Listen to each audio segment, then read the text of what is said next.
other day, hell, that's been 30 years ago.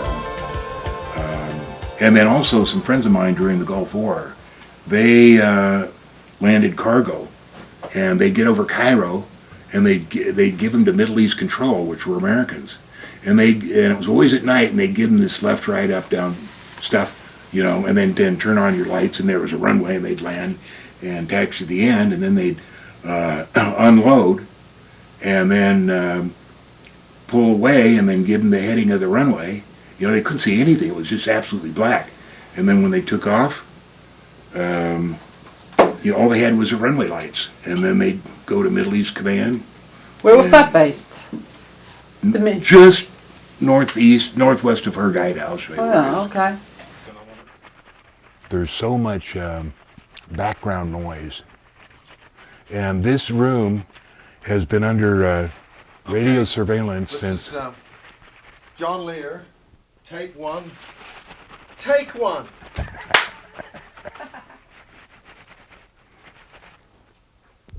Okay, John. Okay, this room has been under surveillance both by the British and the American since 1986, and I'm not sure why it started then. And for some reason, no electronic information getting from this room into the living room, and they're broadcasting or pulling information that way. So I've had the telephone people up here, and they say, yeah, it's your phone. Well, this is in the old days when they used to tap phones. Your phone is tapped at the mainframe, and there's no paperwork to go with it. And then they got all this newfangled stuff, and they come in here and they take what they want. And you know. When they say they come in here, do they sort of arrive out of thin air like they do with Dr. Rowney Kilda? Right. I've never seen them. I've never seen anybody in That's here. what I mean. There's just stuff missing. Such as? Oh, photos that I keep in here. The Benowitz photos. The Benowitz photos were the stuff that he shot out of his, that he took out of his house. He lived just above and outside of the Monsanto weapons storage area behind Kirtland Air Force Base. And he would see the saucers taking off, and he rigged up a television recording thing. He would record a TV screen. Those are the days we didn't have, none of this existed, you know, the stuff we have. And then he took stills of the little domes that would land there and then take off. So, you know, a lot of stuff has disappeared. I'm trying to remember what I noticed the other day. That would be stuff that you would personally notice, and you would personally know where it was. Yeah, yeah. So they see with your eyes. Pardon? They see and hear with your ears and your eyes. Absolutely. That's how it works. Is that spooky or what? It was when I first learned about it, but now it's just normal. Who is the real John Lear? I I keep seeing that. I'm going to put it in. I'm not sure who the real John Lear is. I was picked for a very special mission, and I'm just kind of learning out about it now. The first 40 years of my life, I was a pilot and really enjoyed it. I did everything there was to do, flying, flew everywhere, flew everything, and I flew in the best of times, like in the Middle East and Africa. It was before the British came down there and started organizing stuff. We could get away with anything, you know, and get away with, I mean, we could transfer arms and ammunition anywhere, all over the Middle East and Africa. And then the British started coming in and telling the various governments how to check on airplanes that came in, and how to check IDs, and how to figure out who owned a particular airplane and whether it was properly registered, that kind of stuff. So we had one airplane that we based out of Cairo, and on one side it was all Equatorial Guinea airline markings, and on the other side it was all Liberia markings. So wherever we'd go into that was particularly friendly to one of the governments or the others, that's the way we'd park so that the tower could see, oh yeah, they're Equatorial Guinea, they're okay, you know. So, and then for parts, we had a run out of Khartoum, and we'd take cattle to the let's see, what was it? Sudan, not Sudan. Aden, North Aden. We'd fly into Sana, North Sana. There was a nice runway there, and we were flying I was flying an old 707 that had the Rolls-Royce engines on it. And we would take cattle, and it wasn't a cargo configuration 707, it was just passenger. And of course, we'd take all the passenger seats out, and then we'd load the cattle, and we'd fly them into Sana and unload there. Oh, was it anything special about the cows? Yeah, just cows to feed the soldiers. They were buying them from the Sudan. And the way that we supported our airplane got parts is there was one 707 that was wrecked off the side of the runway in Sana, and then Air Sudan had landed short of the runway in Khartoum, about 2 miles short of the runway in the Nile. And there was a 707 that was just parked in the middle of the runway, and we got parts from that, mainly from the tail and stuff like that. So those were our spare parts, our supply of spare parts. But the main base was up in Egypt, and it was, the company was named Air Trans, and the head honcho was Hank Wharton, who was one of the premier gun runners of the century. And he's who I worked for. And when I was in Cairo, that was when Bush was trying to get elected over. No, Reagan was trying to get elected over Carter. And then you remember the October surprise? That was in the October of 1980, and Bush went over to Paris to meet with representatives of Khomeini, and I forget what the name of the guy was, but this is when Bush was in the CIA? He was director, yeah. Director. And so his deal was to the Khomeini, if you delay the release of the hostages until Reagan's inauguration, if he's inaugurated, we'll give you unlimited arms and ammunition for the rest of our administration. So the Khomeini did delay the release of the hostages, and then when Reagan was elected, they started funneling arms into Tehran through Tel Aviv. And I was supposed to fly those arms, but what happened is, and this was in '91 when they finally got around to delivering them, what happened is Mossad was running the operation, and they sent in an Argentinian CO-44 as a first run because they didn't want to risk the 707s getting downed or anything in case anybody was going to get upset. And the CO-44 went into Iran, dropped the arms, and then on its way out, the Russians shot it down 30 miles south of Yerevan. And nobody could figure out why they got shot down because they knew that there was false beacons there. We'd all been briefed exactly what the route was. You know, there should have been no problem. They didn't have anything on board, you know. So the only thing we can figure is that that the crew, that Russia sent down MiGs to, you know, force them into Russia, to put them, force them down. And the crew probably said, well, hell, we got nothing on board. We'll just follow them. So as soon as they got inside the border of Russia, they just shot them down. And the message was, don't take these arms to Tehran. They let you get the arms in, but not out.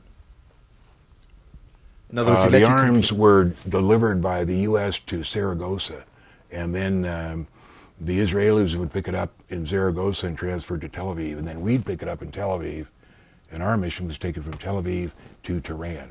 So I never did that because when the CO-44 got shot down, the whole operation went to the Gulf.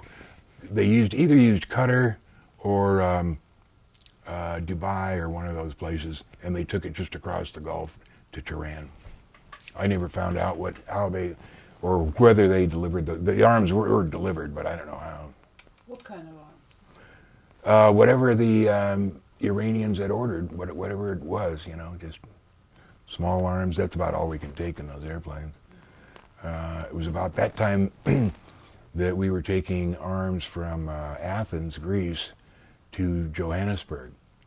And I remember, let's see, I don't remember what the year, the year was 81 or something, and there was one last flight to be made out of Athens, and the government was going to change the next day.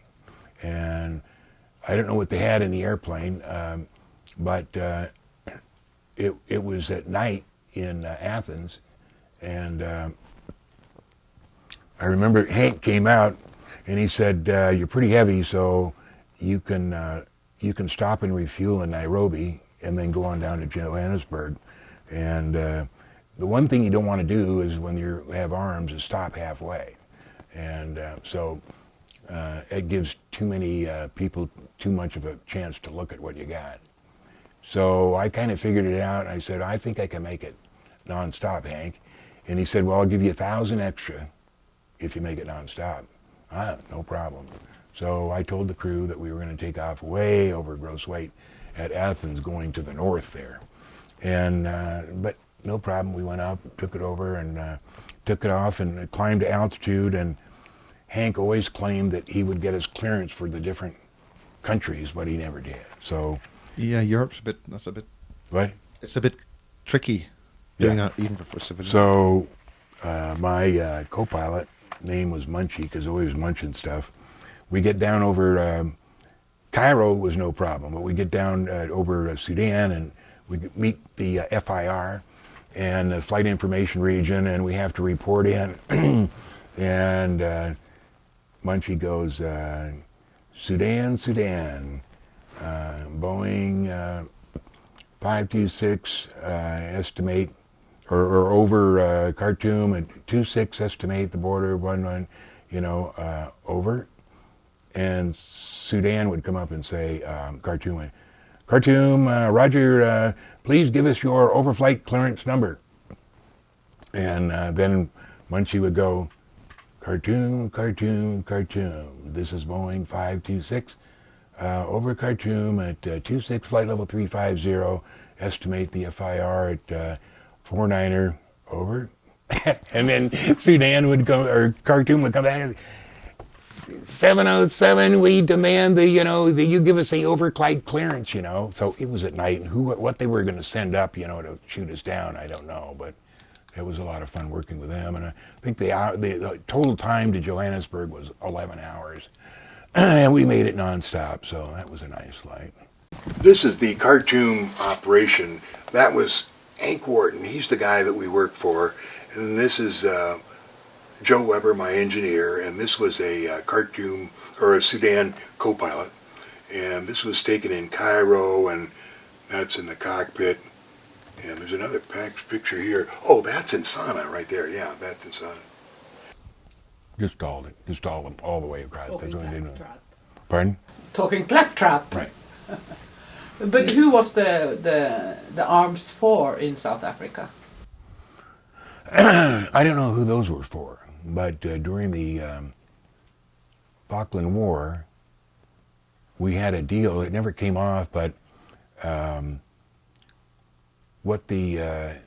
my part of it was to fly the airplane to Ostend, Belgium, and wait at the airport, and then France was going to send the Exocet missiles in the train up to Ostend, and they said that they would leave them at the yard there, the train yard, for 2 hours, and then go back to France. And if we could get it off, we could get the Exocets off in that time, then we could have them. Otherwise, they weren't going to wait.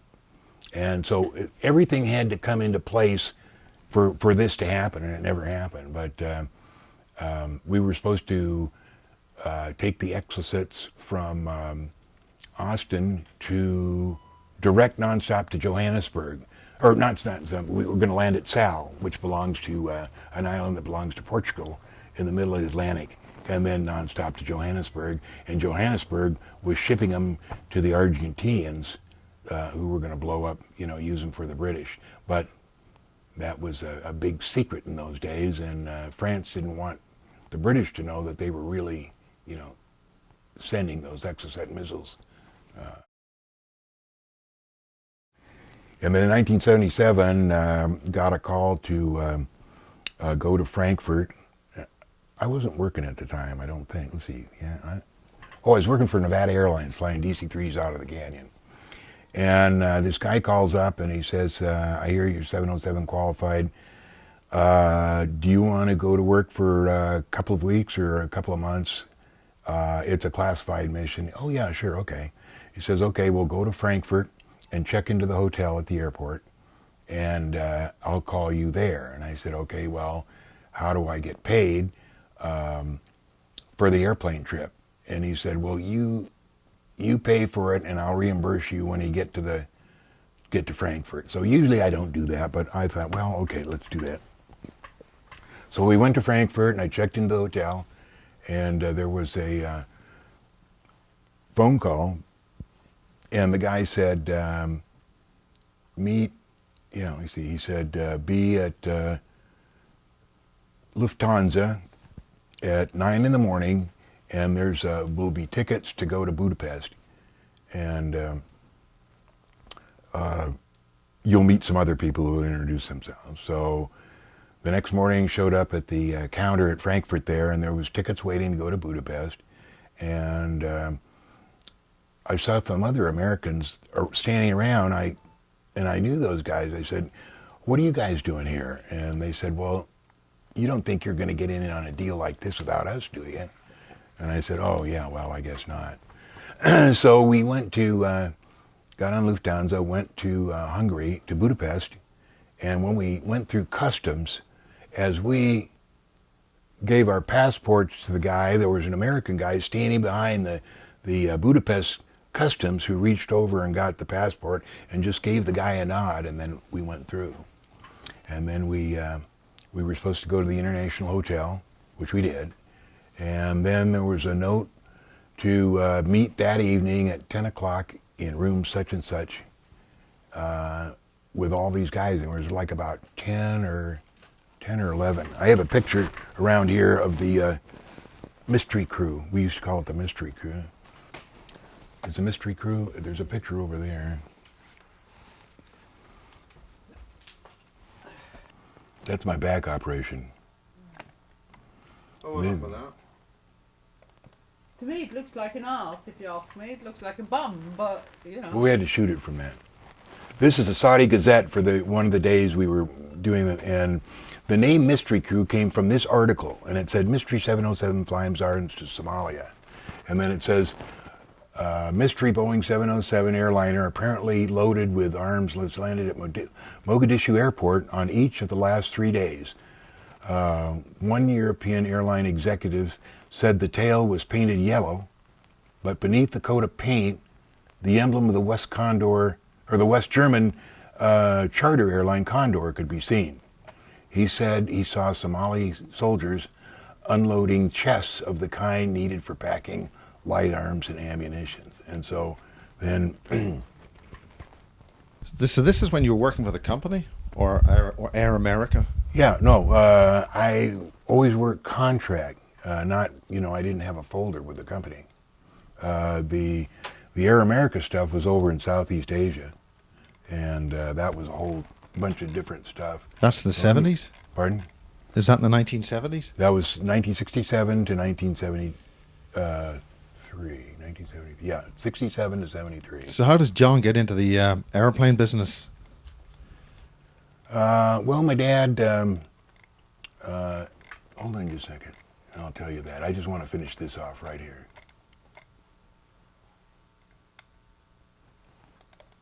That's the mystery crew. And that's me where the yellow is, and that's all the guys that were in now. So how did I get into, well, my dad was, he had owned and started a company called Lear Incorporated. He and Paul Galvin had started the original Motorola in the early 20s. and they had developed radio stuff. And one of the important things that my dad alleges that he invented was the B battery eliminator, which allowed you to play a radio in a car without the static ruining the audio. But anyway, he That's a decided filter to, system? Pardon? Some kind of filter? Yeah, the B battery eliminator. That was specific of the stuff that, or the thing that they'd put in to keep the static from going through the audio.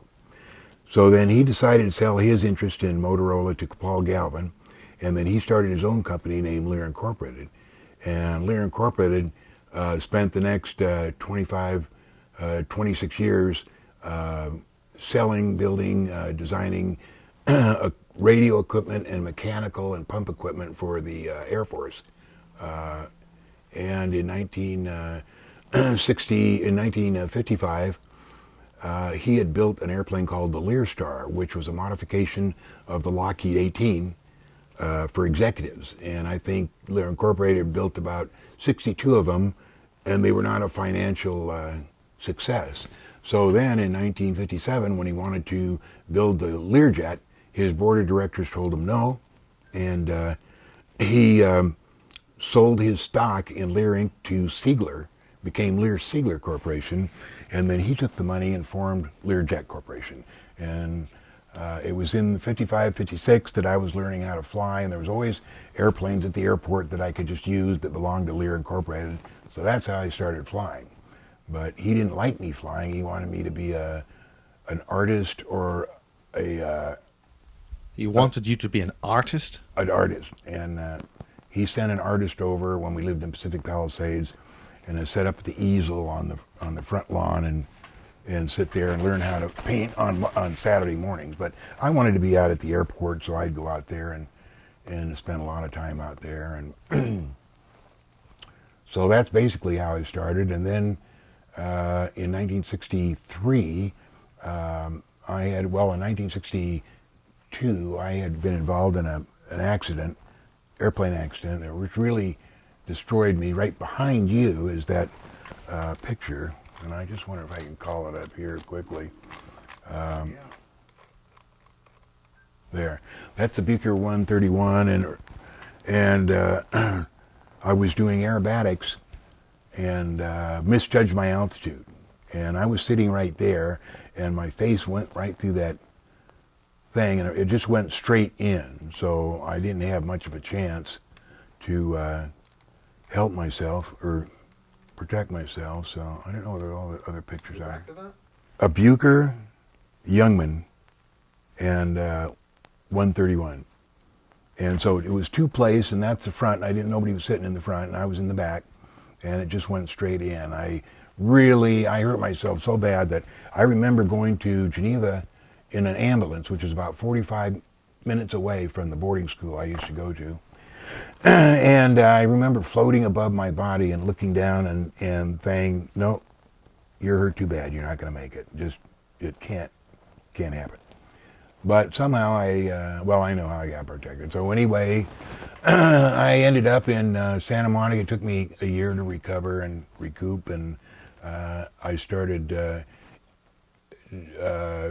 instructing at Hawthorne Airport, and just doing little jobs. Went over and instructed at Van Nuys Beechcraft, and then my dad invited me back to the factory to get checked out in the Lear, and I went back and got checked out in it, and then I was trying to find a job flying the Learjet, and I found a job flying for the Flying Tiger line, flying their Learjet.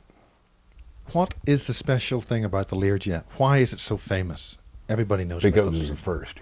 It was the first business jet, and it had the pizzazz, and it had the tick tanks, and all the rich people were buying it at the very beginning, and ever after that, no matter if there was 10 different types of business jets manufactured, everybody called them the Learjet, which they weren't, but that's why that was the thing in the beginning. It was just the airplane to have. So And that would have been the first small executive light, jet craft, without being a Boeing 707 almost. It really was a revolution. Right. It was just a small executive jet, and it was the first time that, you know, business people could have their own airplane without having to rely on large airliners to take them any place. So then I got to fly in that, and in 1967, I applied for a job to ferry. They wanted pilots to ferry the FAC airplane, which was a O2A and B, over to Vietnam, and I applied for that. And I didn't know that it was CIA, but that was the first CIA job. And I don't know where I have that. Let's see if I can find it. What type of aircraft is that? A FAC? F-A-C? Forward Air Control. It was this airplane. See if I can find it. What's the name of that thing? FAC. Be under F. It's amazing that you didn't get scared off after nearly killing yourself. Well, I knew it was my fault. You know, if I'd have done things other than that, I'd had no problem. There it is. That's over in Cambodia.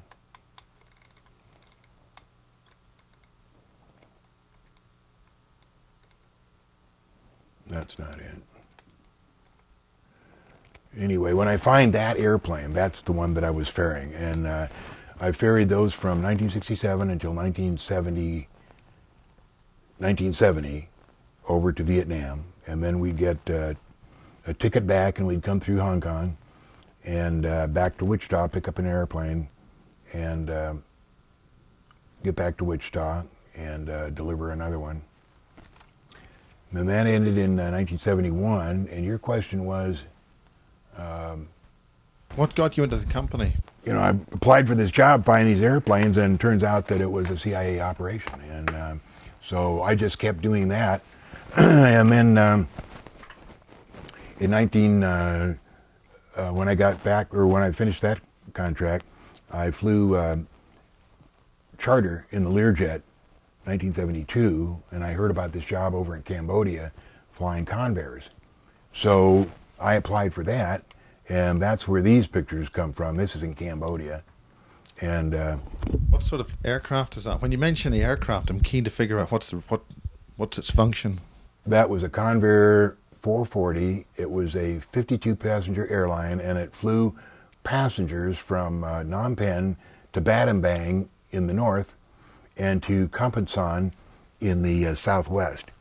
And it was owned by Tri-9 Airlines, and the name of the airline was Khmer Akas.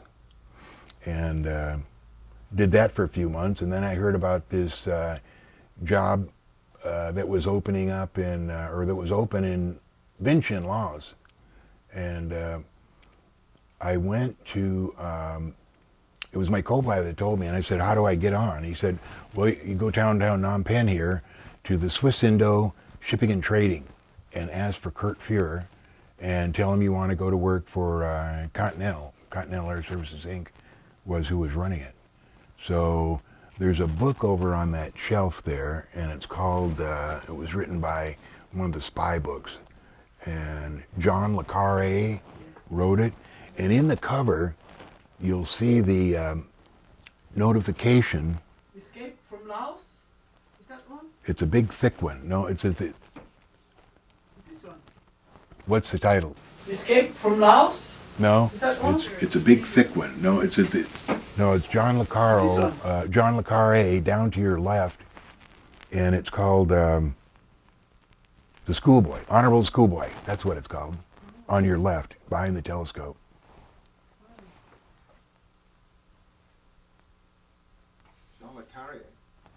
John Le Carre, the Honorable Schoolboy. It's a real thick black one. You should see it right there. Now just thumb that open and see the card in there announces Kurt Fuhrer. That's Kurt Fuhrer's announcement that he was killed. And it turns out that he was the head of the Swiss CIA in Phnom Penh. And that's who I went to find out that job up in Laos. And Kurt took my information, gave it to U.S., and then a guy came through and interviewed me, and that's how I ended up in Vientiane. No, Just get a shot of the back here. That's the guy. That's correct.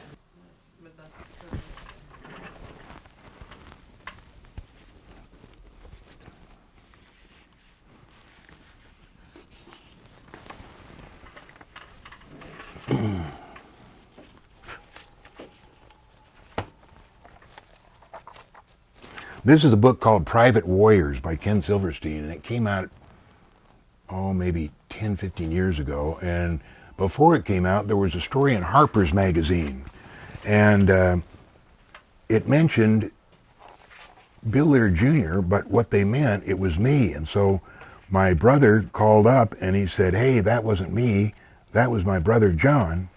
And it had already gone to print, so they changed it at the last minute in the book. And in the book, they were able to change the name because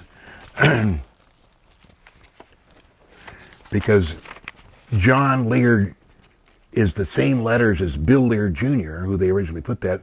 And the only thing that tells you what they did is they say John Lear Jr., and I'm not junior, I'm senior. My brother is Bill Lear Jr. Anyway, it says here, Wharton round up crew members to fly them, among them Larry Rabb, a retired U.S. airman, Alberto Alberti, a Cuban exile who helped lead the Bay of Pigs operation, and John Lear, son of the inventor of the Learjet. Between runs from Budapest to Jeddah, the Saudis granted stopover rights for fueling to Mogadishu. The pilot stayed in Salzburg, where Glatt put them up in the hotel Barrel-Off. Anyway, on and on and on. Anyway, a lot of this is about that, and I phoned up Ken Silverstein, and he says, I couldn't find you. And I said, well, I'm here in Las Vegas. So he said, I would have loved to talk to you about those days. And one of the interesting things is along in the book here, he talks about a different airline and reading the records of where certain airplanes went. And he put, I guess I can't find it here. Should be here. Oh, right here. He put, the torpedoes were picked up in an airfield near Gdansk and flown to Andrews Air Force Base by Kalila. It has K-A-L-I-H-A. Commercial freight shipper. It's not Kalila, it's Coletta. That's who I worked for. And Connie Coletta ran that airline, but somehow he couldn't read the writing. So anyway, that was kind of an interesting book. But we met at this hotel room, at the International Hotel Room, and we got a phone call to go to this certain room number, and we all met there, and there was like about 12 of us. And Wharton comes in, and I didn't know him, and he holds up this little piece of paper as he comes in, and we're all saying hello. It just said, remember, walls listen. And he held it up, pointed at each of us. And then he said, welcome to Budapest. You'll find Hungary is a really nice place to visit, particularly in the beginning of the late fall here. And he said outdoors, he said we have the Danube running by, separating Budapest. He said Buda is on the north, Pest is on the south, and he goes with this dialogue. And as he's telling this dialogue, he has this piece of paper, and the piece of paper is in that logbook there in the thing, but he takes it to each one of us as we're sitting here and hands it to that guy and points at him, and the guy is supposed to read it. And all the time he's carrying on this dialogue about taking a tour around Budapest, and then when that guy's done with it, he picks the paper and points at that guy and he reads it. And all along he's telling about this, and anyway at the end he says, now we're going to go have some dinner, and we're going to show you the Great Chain Bridge out here. So we go out to the Chain Bridge, which is in front of the hotel, and that's a picture of it over there, I think. And we get in the middle of this Chain Bridge, and he said, okay, here's what we're doing. We're taking arms to Mogadishu. You're going to stop in Jeddah. And here's the flight numbers you're going to use coming out of Budapest. And here's the flight numbers you're going to use coming back. And just all the essential information. And then he said, as far as anybody don't answer any questions. If anybody corners you, you say that you're taking agricultural equipment to Africa. So anyway, that ended up being flying those Budapest. What happened was in those days, Mogadishu, Somalia had been supported by Russia, and they had old Russian and East Bloc guns. And so the Russians had built the deep water port on the north of Somalia called Berbera. And it's very important, remember this is 1977, it's very important to get real estate on the Red Sea, because they knew that when they started attracting Iran, that eventually the Straits of Hormuz would be closed, and the only way to get oil out of the Middle East would be to ship it to Yanbu on the Red Sea, and then have it come by tankers either through the Suez Canal north or south through the Gulf of Aden. So it was important to get real estate right at the Gulf of Aden. Well, so that was when the Russians made the mistake of arming the Ethiopian rebels and... the Eritreans. What? The Eritreans. Yeah. And Somali said, well, if you're going to arm our friends, you can get out of here, and they kicked them out. But then they get ready to have a war, and they don't have any ammunition. Well, you know, Russian or East Bloc ammunition has always been 1 millimeter larger than West Bloc, so that they can use our ammunition, but we can't use theirs. So we offered to arm, hey, Somalia, let us help you out here, you know, if we can just have that deep water port. Yeah, no problem. So I wound up taking all the West Bloc, all the East Bloc ammunition out of Budapest down to Somalia for the wars that were being fought for wherever. Well, yeah, that was the beginning of Somalia, and we're seeing the fruits of what I did in those days, getting Berbera. The reason that the U.S., I think, is waiting to attack Iran is because they need to be sure that they have Aden, and that no help can come out of Aden to block the Gulf of Aden, because the Gulf of Aden is a real small place there. And so then lately you've heard that we've had stories about Al-Qaeda, you know, the bad guys collecting in Aden to do this and to do that. That's not true, but we're saying that so that we have a reason to put soldiers into Aden to protect the north part. So, And of course, the British were in there beforehand, after the war. So Can I ask you about, were you ever involved in anything in Afghanistan in those days? It was Soviet, they were there, but were you, we know that at some point no, I flew. working with some of the local kings or lords. So. No, I flew into Kabul in 76 and 77 when I was flying for Trans-Mediterranean Airways out of Beirut.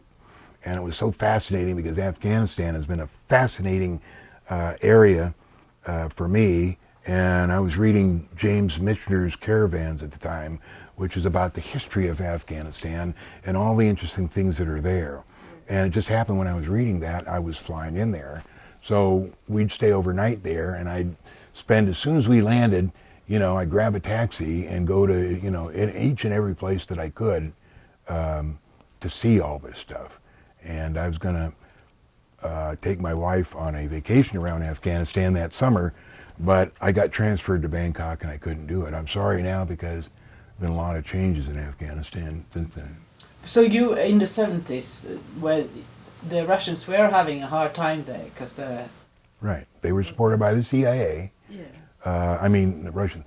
Al-Qaeda was formed by the CIA to fight the Russians. Yeah, we know that. But you weren't in there with weapons or you know, doing hardware. No, this was 76 and 77, and none of that was happening then. The Russians didn't go in until, what, the 80s? No, it was before, wasn't it? Couldn't have been much before, because they weren't there when I was going in there. Yeah. So then the Mogadishu came to a close and came over here. That was when we lived in Cairo, and our kids were young, and it was just tough on Marilee. And how many kids did you have? What was it like? I have 2 with Marilee and 2 with my first wife. I have total 4, all girls. And Oh my God. I promised, yeah, right. I promised Marilee that let me finish that work in Cairo and then we would come back here and I'd get a local job. So we did, and I got a job flying for different airlines, passengers, you know, worldwide stuff, but stuff that I could be home So to eventually. speak, you got a day job. Mhm. Yeah, that's right. I got a day job. But can I ask again about this accident you had? And then you take a year to get well again, to get on your feet again, and then you start flying again. Can you say more about that? It's a bit, you know. Yeah, well, the problem was that I'd broken my ankles, shattered my ankles, and broke my legs in 3 places, lost all my teeth, broke my jaw. But through my career, I was so interested in flying that I didn't let the pain bother me of my feet. My feet were in Geneva in 1961. They didn't have any reconstructive surgery. All they did was cast the wound. So that when I got older, it was going to start causing me problems, which I didn't pay attention to because I was having a lot of fun flying.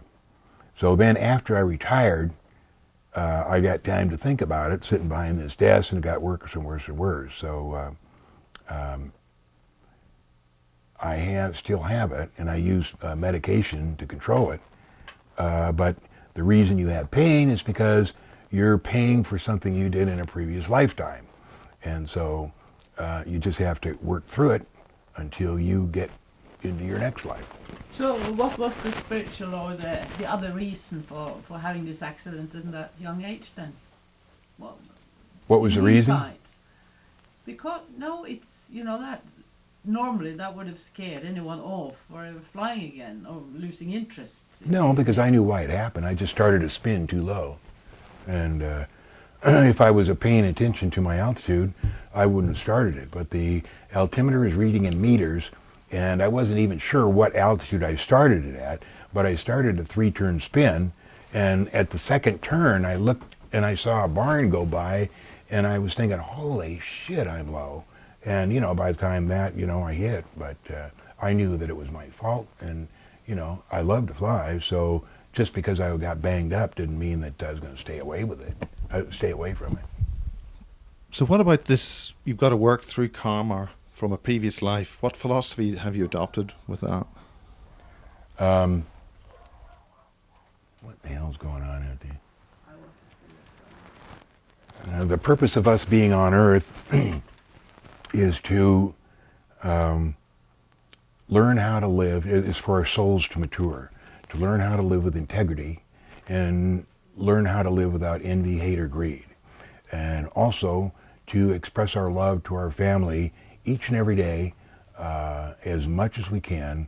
And that doesn't mean I love you, honey, as you're flying out the door. That's all we have to do on Earth. We don't have to worry about Africa, the war in the Middle East, this or that. That's all we have to do. And when we die, we get, we enter this huge lobby. And if you see what Steve Jobs said when he died, his whole family is around his bed. And the last words he said was, oh my, something like that, 3 times. And he was seeing the lobby because it is so huge and fantastic. And then you're entered up there, and whoever you happen to believe in on Earth escorts you into the lobby. If you believe in God, God's there. If you believe in Jesus, he's there to enter. If you believe in the Buddha enters in the lobby. If you believe in, if you're Muslim, and Allah meets you there. Me, I believe in the Great Pumkin. So the Great Pumkin will meet me and escort me into the lobby. You get to meet your family or whoever happens to be around the lobby when the time you get there. And then they take you to a room where you see the good things you did in your life and the bad things you did in your life. And they know everything. There isn't the slightest little thing you could hide nasty that you did in your life that they don't know about. There is no judgment. They don't have any judgment whether it's good or bad, But if you haven't learned how to live with integrity and without envy, hate, or greed, back to earth, or one of the billion times a billion prison planets where people go to mature their soul. So, is this a philosophy that you've got as a result of your crash and you went out of body, or something else? no, I was just floating above. Yeah, I was out of my body. I was just floating above, and I looked down and I said, "You're not going to make it. You've got too much damage." And I know why I said that is because the road from Roll, where the boarding school was, to Geneva was bumpy, and I could feel these bumps, and it was rattling my insides. And that's what made me think, you're not going to make it. There's just too much that's hurt in there. So anyway, one of the reasons that you hear about the little grays here, they're just robots, glorified robots, and their job is to pick you up once when you're 3, once when you're 7, once when you're 13. They take you to the moon, and they be sure that everything's operating okay. The same as if you have taken in your car for a 3,000-mile inspection. Oil's okay, change the oil, fan belt's okay, water's okay, check the battery fluid, that kind of stuff. That's what they do. Then after 13, you're picked up as necessary, but sometimes it's not necessary. The other thing they do is they be sure that, life is already written, it's already a plan, it's already written out exactly how it's supposed to happen. And if you happen to be in an accident like I was and die before your time, or get seriously hurt before your time, they see that you live. So in the very short span between the time I was 5 feet from the ground, they came in and they made the crash just less enough that it wouldn't kill me. And so that's why I'm alive. So did you meet them? Have you gone out of body after? No. Or a different time? No. So that's why I lived. And So you met the Greys then? Have you remembered them? Have you seen them? I don't remember them. So Yeah, where that does... doesn't explain your philosophy. Why you think it's a great pumpkin that will come and meet you? I'm just kidding. Yeah, well. I say the Great Pumkin because so many people who believe in God. There's no God. I mean, the universe is infinite. It goes on forever. It's billions and billions and billions of galaxies, big, but there's no end. And so the people say, well, the Lord Jesus, went and ascended to the God, and God takes care of us. That didn't happen. There couldn't possibly be a God who administers over how big this universe is. It's enormous. You can't even get the average person to tell you how big the universe is. So I use the Great Pumpkin rather than say everybody that there's no God or Jesus didn't exist. He wasn't mentioned in the Old Testament. He was just a Hi, this is John Lear. I'm not at all. Back to the Great Pumpkin. The Great Pumpkin. The reason I said Great Pumpkin is because people resent sometimes when you say that God doesn't exist, and I have to tell them that a force exists. The same things are in place that you believe in, but there's no God. I mean, there couldn't be one guy that looks over this entire universe with there's no end, and do the things that he's alleged to do, and so that's why I use a Great Pumpkin. But then again, you refer to he as a guy sitting somewhere, which you discover is not true. But people now talk about God as source. Say God. Source. A force? No, not force, but the source. The source? Yes, the source principle as being God, which is No, the universe looking back at itself. And they also talk about, and I do also, about the higher consciousness. So when you talk about, you say the meaning of life is to live with integrity here on earth. That's not the meaning of life. That's how to get into the into where the adults are, into where the adults play. To grow. Yeah. That's the point of this experience here. Yeah. So to learn what we call higher consciousness, that reflects that there is such a thing as higher. You can talk about then higher beings, but people now talk about the source, which is meaningful. To some people, if they want to, whatever they want to believe in, that's okay with me. I'm not trying to sell anything. I don't have any DVDs. I don't write any books. I don't have any tapes. You know, I'm just looking for the truth. And if anybody wants to listen to what I have to say, they're welcome to. They don't have to believe in it because I don't sell anything, you know. And if they want to try to sell me, you know, God or something like that, I just don't have time because I have, you know, I'm busy doing other stuff. And I agree, you know, you can have your God, you know, everything like that, but don't bother me with it. So what do you mean by cleaning out the petri dish? That was a term that I used when I didn't know anything, when I first started in this. And it was kind of obvious that every 25,000 years that this earth was tumbled so that these great civilizations, Earth has been here for like 20 to 25 billion years. And there's been these great civilizations grow and become civilizations on Earth, but they don't last forever. There comes a time and a reason why they have to be dissolved. So they mix the earth up and pile mountains on. And, you know, if you went around Earth, there's probably 100 different fantastic civilizations buried under the Himalayas or the Sahara Desert or under the Atlantic or whatever of these civilizations that have been before. So when I said clean out the petri dish, this is what I was thinking they did. That's not right. But it may be right in a certain way. All they're doing is getting ready for the next source, the next people that come along, if they're humans or whatever they happen to be growing. Have you picked this philosophy up during meeting other people as you've flown around, or if this is something this is part of your nature? No, this comes from Sleeper, Lou Baldwin, and he started posting on Above Top Secret in the summer of 2005. And when I started reading his stuff, it had already gone to about 115 pages. And I thought it was interesting. It said, are extraterrestrials real? Yes, as real as the nose on your face. So I read through about 20 pages, and I instinctively knew this guy has done that. He's been there. And I want to hear more of this. What made that appeal? What was the thing which was the one single thing? A lot of stuff on those forums. He talked about all his life. He grew up in Italy. He was the son of a U.S. serviceman. He became a U.S. serviceman himself.